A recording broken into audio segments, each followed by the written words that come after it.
झारखंड की अभरक नगरी कोडरमा में मैं हूं। हमारे साथ हैं बरकट्टा विधायक जानकी यादव।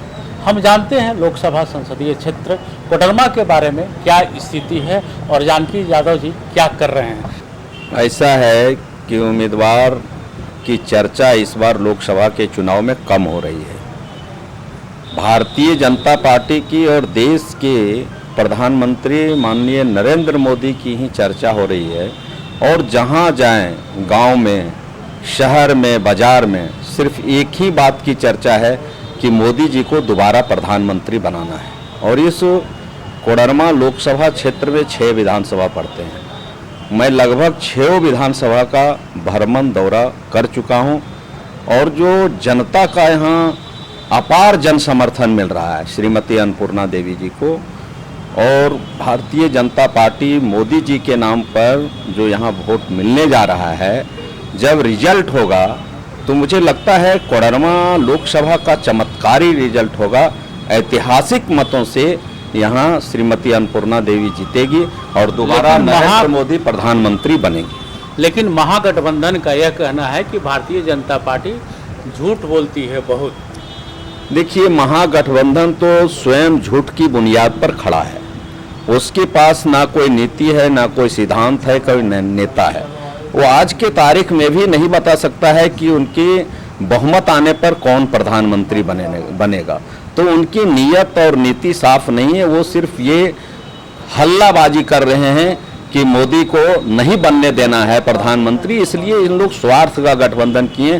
और हमारा कोडरमा तो गठबंधन है ही नहीं।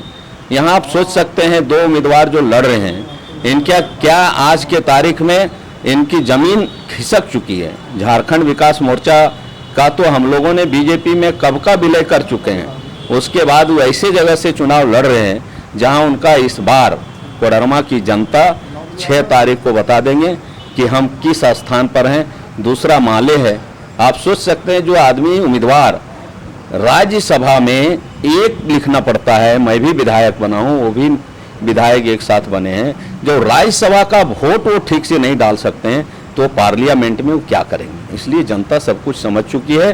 दोबारा प्रधानमंत्री नरेंद्र मोदी को बनाने के लिए यहाँ से अन्नपूर्णा देवी को जिताने का मन बना चुका है। एक बात और आती है सामने कि मोदी जी अच्छी चीज़ों को अपने नाम लुटवा लेते हैं कि हाँ ये मैंने किया, लेकिन जो खराब चीज़ होती है उस पर जिम्मेवारी नहीं लेते हैं। चाहे राजस्थान चुनाव हारे, छत्तीसगढ़ हारे, मध्य प्रदेश हारे, इसकी जिम्मेवारी वो नहीं लेते हैं। पुलवामा जैसी घटना हुई, इसकी भी जिम्मेवारी उन्होंने नहीं लिया।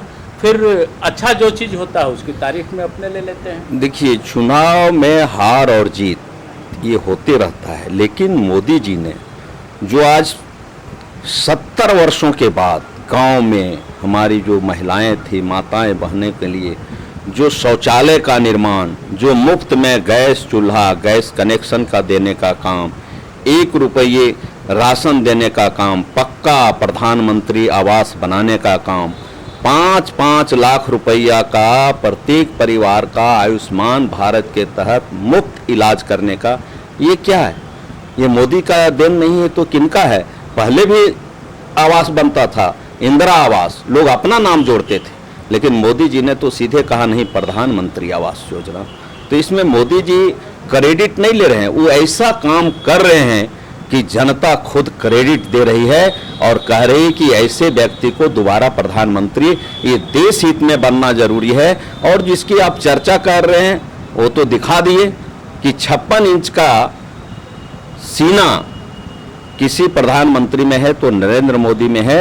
उन्होंने पुलवामा हमला का बदला पाकिस्तान के सरजमीन पर वहां के आतंकवादियों को हमारे भारत के वीर सैनिकों ने, वीर सपूतों ने मार गिराने का काम किया। कहीं न कहीं देश का प्रधानमंत्री का ताकत उनको मिला और उसी मनोबल के साथ उन लोगों ने इतना बड़ा काम किया।